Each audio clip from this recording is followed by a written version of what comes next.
Estamos con Juan José Dolado, catedrático del Departamento de Economía de la Universidad Carlos III de Madrid, que nos va a conceder una entrevista en la que nos revelará las claves de la reforma laboral.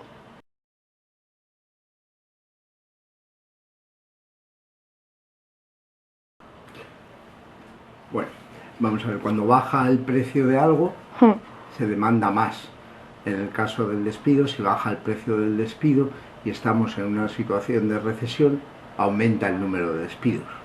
Lo que ocurre es que posteriormente las empresas aumentarán el número de vacantes que abrirán, porque al ser el despido más barato, siempre un proceso de emparejamiento de un trabajador y una empresa lleva cierta incertidumbre, no sabemos cómo el trabajador va a funcionar. Si los costes de despido son muy elevados, las empresas lo descuentan y dicen no me merece la pena abrir esta vacante porque si me equivoco pues la he fastidiado.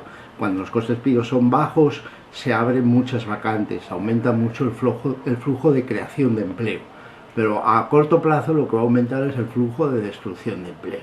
¿Vale? Es decir, una ley muy protectora con el coste de despido elevado del empleo es como si obligáramos a que un chico y una chica o una pareja en general a los 2 meses de conocerse se tuvieran que casar. ¿Vale? Entonces, ¿qué ocurre si imponemos una ley de este estilo? Pues que habrá poca gente que intente emparejarse con otra. Claro. Cuando reducimos las condiciones de rigidez de ese contrato, lo que ocurrirá es que se producirá un número superior de emparejamientos. ¿Vale? Entonces, una reducción, coste de despido elevado significa poca destrucción, poca creación. Coste de despido bajo significa más destrucción, pero más creación. No supongo, no. Vamos a ver, esta reforma laboral, en este momento donde hay una recesión, si reducimos los costes de despido, tampoco se reduce mucho, porque la reforma laboral lo que dice es que, por ejemplo, por un despido improcedente, que son los más abundantes, el trabajador que lleve una antigüedad en la empresa anterior a la reforma cobrará de acuerdo con lo estipulado antes de la reforma, que eran 45 días por año trabajado. Y solo el periodo que lleve después de la reforma cobrará 33 días o 20 días. Por ejemplo, un trabajador que lleve 10 años y que tuviera la mala suerte de ser despedido en febrero del 2013, cuando se cumple un año de la reforma, cobrará 9 años a 45 días y un año a 33 o 20 días, lo cual es una reducción de un 5%. ¿De acuerdo? Por eso el gobierno lo ha hecho de esta manera, para minorar. Pero un trabajador que llevara, por ejemplo, 2 años, pues quiere decir que si lleva uno antes de la reforma y uno después, cobraría 45 y 33 o 20. Para ese la reducción es mucho más elevada.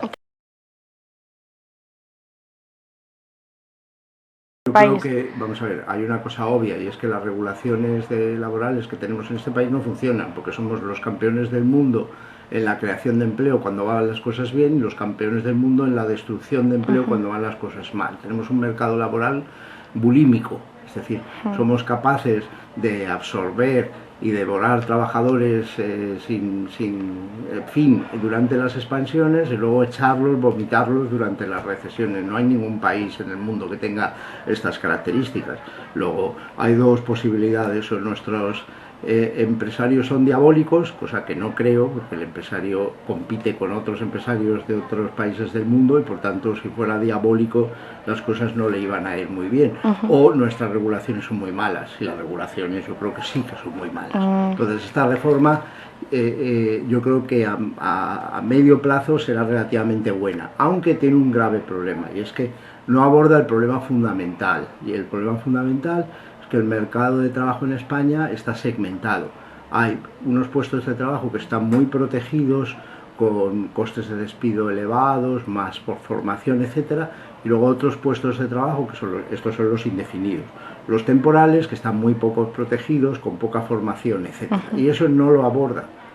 Sigue habiendo, lo que ha hecho la nueva reforma laboral ha sido sustituir un contrato antiguo que se llamaba contrato de fomento del empleo indefinido e introducir uno nuevo, que es este contrato de emprendedor. Es decir, que el número de contratos sigue igual y brecha en la protección entre trabajadores indefinidos y trabajadores temporales sigue siendo muy elevada. Por tanto, yo creo que no va a ser la última reforma y que como a corto plazo va a llegar la destrucción de empleo, que es lo primero que ocurre cuando bajan los costes de despido, pues entonces va a tener graves problemas.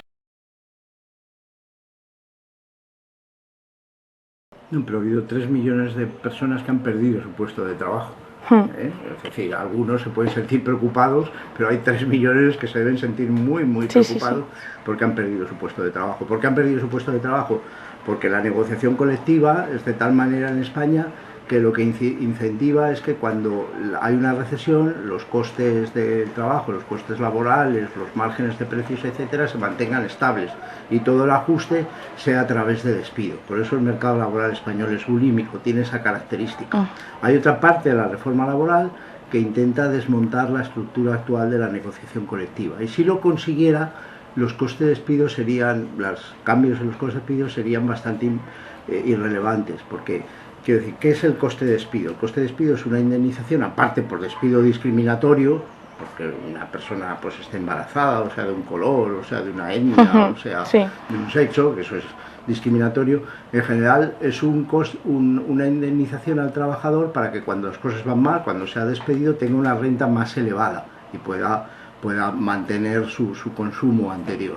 Entonces, si los salarios fueran flexibles, el trabajador y el empresario siempre podían llegar a un acuerdo. Por ejemplo, imagínense un contrato temporal que tiene una indemnización de 9 días al año en el año actual, en el año 2012, por fin de contrato. Entonces, yo puedo llegar a un acuerdo con el empresario y decir, el primer mes me pagan, que yo estoy trabajando y por tanto tengo un salario, me bajan 9 días, y el último mes, cuando se me acabe el contrato en diciembre, usted me da los 9 días, que es cuando los voy a necesitar porque voy a perder el puesto de trabajo. Usted estaría encantada porque es justo lo que buscaba, tener más renta cuando la situación es peor y tener menos renta cuando la situación es mejor, suavizar. ¿De acuerdo? Entonces, si la negociación colectiva permitiera esa flexibilidad salarial, entonces que tuviéramos 8 o 40 o 77 sería exactamente igual. Siempre se podría ajustar para que la empresa no le supusiera un aumento del coste y para que el trabajador pudiera tener más renta cuando su situación económica es peor.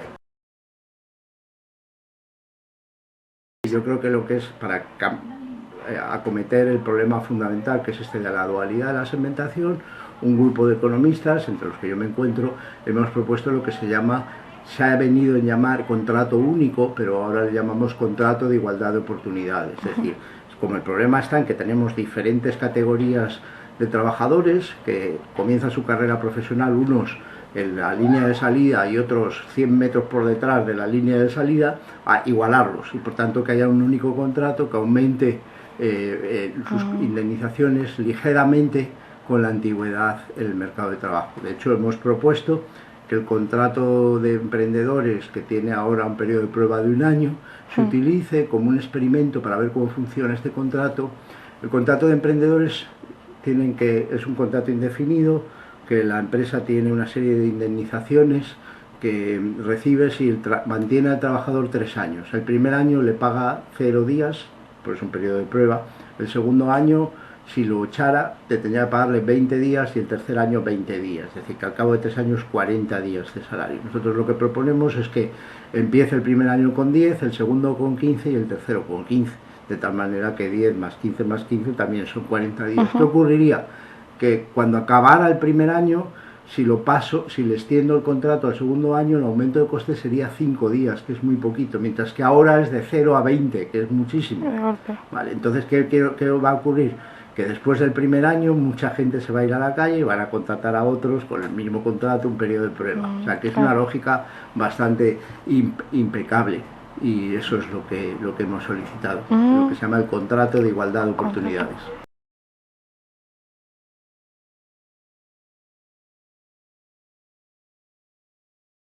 Ten en cuenta que de los 5.300.000 parados hay 1.700.000 que no tienen acabado ni siquiera el grado escolar. Sí. ¿Vale? Son personas que En el año 96, 98, o sea, la segunda mitad de los años 90, con el boom de la construcción, dejaron la escuela sin acabar el graduado escolar y que ahora tienen pues 30 años o 25 años y no tienen nada y no van a poder seguir el sector de la construcción porque es un sector que no va a crecer en el futuro y tenemos que reformarlos, tenemos que darles una formación nueva para que puedan ser empleables en otros sectores. Entonces, en ese sentido, hay muchos trabajadores jóvenes que no van a poder sustituir a trabajadores mayores mientras no reciban esa formación. Claro. Esta reforma hace un intento de, por ejemplo, hay contratos como el contrato de emprendedores que son para empresas de menos de 50 trabajadores. Entonces, digamos, la idea básica es que en España hay como 3 millones de autónomos. Si una cuarta parte firmara un contrato a una persona, serían 750.000 puestos de trabajo. ¿Vale? Esa es la idea. ¿Cuál es el posible problema? Pues que algunas empresas que tengan, por ejemplo, 49 trabajadores y les vaya bien y quieran pasar a crecer la plantilla, a lo mejor se lo piensan dos veces, porque si pasan a 51 ya no tienen derecho a este contrato y a otras subvenciones. Entonces, que se produzca un frenazo al crecimiento precisamente por estos umbrales que hay de tamaño de empresa. Esto en otros países donde hay también diferencias en bonificaciones, etcétera, en costes de despido para empresas pequeñas y empresas grandes ocurre. Por ejemplo, en Italia hay un umbral de 15 trabajadores por empresa y las empresas más pequeñas tienen unos derechos que no tienen las otras, y lo que se observa en la distribución de tamaños es que hay una proporción enorme de empresas justo con 15 trabajadores.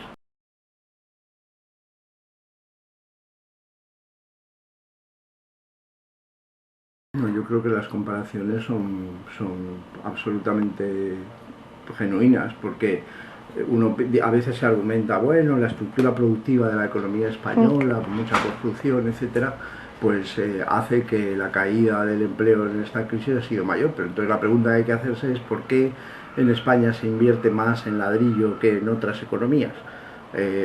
Seguramente las empresas invierten en aquellas tecnologías con las que pueden utilizar los trabajadores que tienen alrededor, y si tienen un sistema educativo que no funciona bien o tienen muchos trabajadores que han abandonado la educación obligatoria, pues no van a hacer empresas de ingeniería, harán empresas de bajo valor añadido. Es decir, que hay una parte de la burbuja de la construcción que se produjo precisamente por la regulación laboral que tenemos. Hay un ejemplo muy claro, y es a mediados de los 90, cuando España empezó a hacer los deberes para entrar en la zona euro, se produjo una caída muy fuerte de los tipos de interés reales, es decir, los tipos de interés nominales descontados de la inflación, porque nos igualamos en tipos de interés a Alemania y teníamos una inflación mayor que Alemania.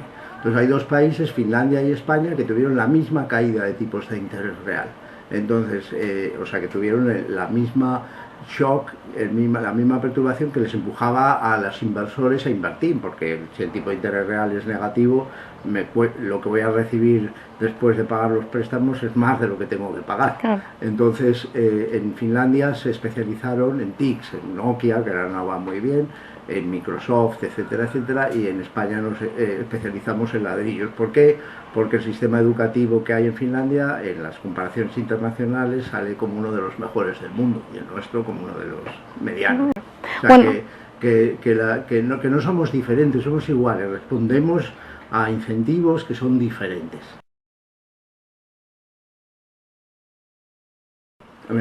Yo creo que una de las claves está en la reforma del sector financiero, porque claro, podemos hacer muchos cambios en la legislación laboral, pero el sector financiero no fluye el crédito, es muy complicado. Pero también tenemos que recordar que el negocio de los bancos está en dar créditos, obviamente en créditos que les devuelvan, no créditos a fallidos. Entonces, la reforma del sector financiero, ¿cómo conseguir? Yo creo el gobierno está intentando, por una parte, reponiendo la desgravación por la vivienda, está intentando que haya un aumento de la demanda de viviendas. El aumento de la demanda de viviendas siempre va a haber por dos razones. Una, porque el porcentaje de emancipación entre nuestros jóvenes es muy bajo.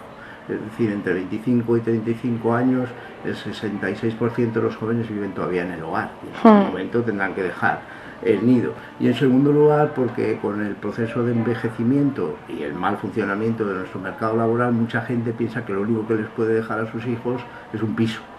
Por tanto, puede haber demanda. Y la cuestión es que los bancos se han convertido en inmobiliarias con todos los fallidos y están aguantando para intentar vender a un precio mejor. Pero claro, por ahora lo que ocurre es que apenas hay transacciones. La gente está esperando que los precios caigan, los bancos no los sacan, por tanto no hay ninguna movimiento, transacción, claro. y eso es lo que hay que romper.